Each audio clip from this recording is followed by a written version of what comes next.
What's up guys, Mo from Pharaoh Servants here. We're going to do another Burning Abyss deck profile, but the July format. We all thought Burning Abyss and Nekros were going to get hit, but it turns out it was just a fluke. Let's get right into it. Okay, so you're going to start off with your basic 3 Graph, 3 Sir, and 3 Skarm.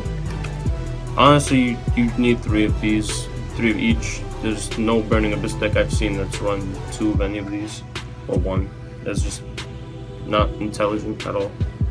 I run 2 Farfa, really good for when your opponent pulls out an XYZ monster that you need to get rid of the materials for. For example, Silent Honor Arc, and you're trying to kill him, pull him out, banish it, and he loses his materials. Comes in really clutch, and he has 1900 defense. I run so good lately. 2 Calcub. He's been coming in amazingly. Like, he puts a back row card back to the either player's hand. So amazing for when your opponent has that one trap that you know is going to hurt you, or you're just worried about. He's so good for that. I run 2 Rubik and 2 Virgil, obviously. I don't see a point in running 1 Virgil, because if 1 Virgil gets banished, for some example, you have another Rubik and another Virgil out just in case. Because there's a chance, trust me, my Virgil has been banished a lot lately. To the last Burning Abyss monsters, I run 1 Barbar. Amazing. This is an amazing guy right here. 1700 attack, that's 100 more than Sir. And he gets to inflict life points directly. So say, it's happened so many times lately. I've brought my opponent down to 600 life points, and I can't find a way to kill him fast because he keeps stalling. This guy right here ends the game for me. Or if your opponent has like 4600 life points, and you want to start using Nightmare Shark, you get him out, inflict damage, and use Nightmare Shark. Amazing guy. Last Burning Abyss monster, Libic. He's just your basic guy. He's only 1300 attack. He's to summon another monster from your hand. That's if you're going all in. I only use him if I'm going all in, to be honest. Now for the regular monsters, 1 Tour Guide, of course. You have to have him. I run 1 Crane. Really, he's so clutch mid-game. Say like my opponent Raigekis me and I have no hand or something, or Mirror Force and I like used up my whole hand. So clutch. He's automatic Virgil too if you need a Virgil, because Tour Guide says you can't use it for synchro material monsters. So be careful of that, whoever runs Burning Abyss, because you can't make a Virgil off Tour Guide.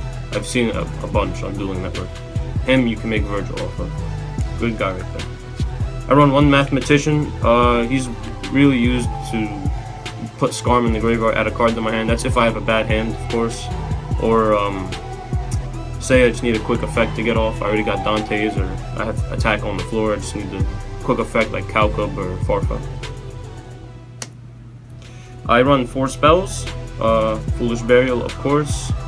1 Raigeki, 2 Dark Holes. That's all you really need. Honestly, before on that other deck profile, everything was just too cloggy.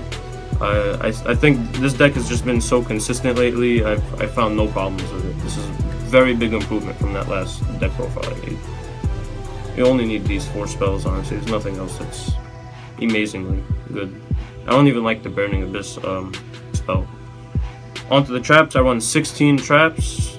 Don't get scared, trust me, it's worth it. It's been so great. Even if I have a handful of traps, I still win. 3 Mind Crush. Some people think it's cloggy. I found it useful every single time I draw it. It's an amazing card for people who like to... Honestly, every deck adds a card to their hand, and this is just amazing. And you get to see their hand, so you know what you're working with. So clutch lately. He had some guy saved the Mirror Force in his hand, and I didn't know. He didn't place it like an idiot, so I found that out in Calcub the next turn. I run 2 Fire Lake. Before this deck profile, I was running 1, but I found 1 like literally the only time I would use it is if I drew it in the starting hand, or like a quick draw or something. And like I've been running 2, and now I've actually been getting it, and when I use it, it's just so overpowered. This trap card is amazing, like honestly. So since I've been running 2, instead of it getting milled or something, I have a higher percentage of actually drawing 1 now. It's been pretty good lately. It's basically a Raigeki, honestly, because no one really has 3 cards on the field unless they're whooping you. But great card. I run 2 Fiend Griefing. Let me tell you about this card, man. This card has been so clutch. Like, its effect is crazy because I've been stopping so many plays because of this trap card. So say there's an effect that says beginning of the game, someone puts a monster to their graveyard and they summon a monster that says special summon blah blah blah from graveyard. I use Fiend Griefing, I put that monster back to the deck, and then that effect gets cancelled out, and I get to send the monster from my deck to my graveyard. It stops so many plays, it's crazy. I love this card, amazing. I run 2 Breakthroughs, amazing card. A lot of people underestimate it because I love it so much because of the flip, because it can even stop flip effects. I just kind of wish it stopped summoning effects, but that's what Effect Veiler is for, I guess.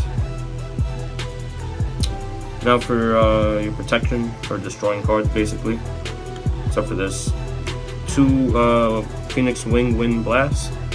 Great card, you're basically skipping the draw phase, so say you use Mind Crush and you know they have a bad hand, skipping the draw phase.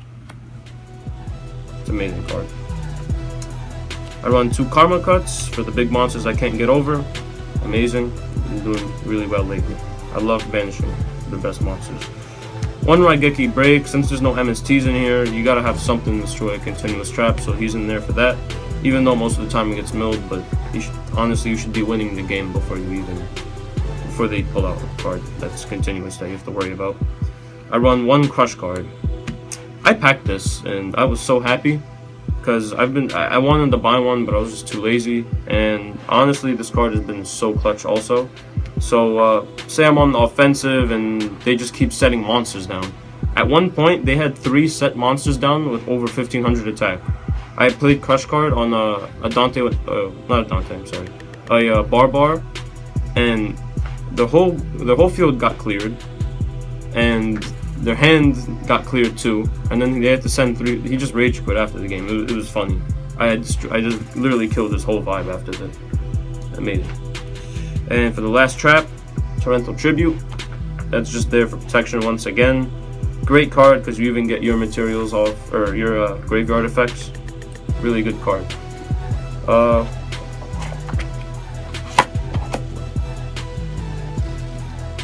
Alright, onto the side deck. It hasn't really changed from the last one. Of course, 3 Dantes. Simple. I mean, you obviously you have to run 3 Dantes on it. I can see some decks running 2, but I think 3 is amazing. Thank God he didn't get limited. 2 Virgils, of course, because you got 2 Rubiks. I don't see why you should have 2 Rubiks, 1 Virgil, or 1 Virgil, 2 Rubiks. Just even it out. I've 3 Downward Magicians now. Having 2 actually hurted me a little. It hurt me a little bit. But having 3 now, like, I basically have a Downward for every Dante now, and that's been coming in good. I don't know why. I had 2 because of the rank up last time, but 3 is amazing.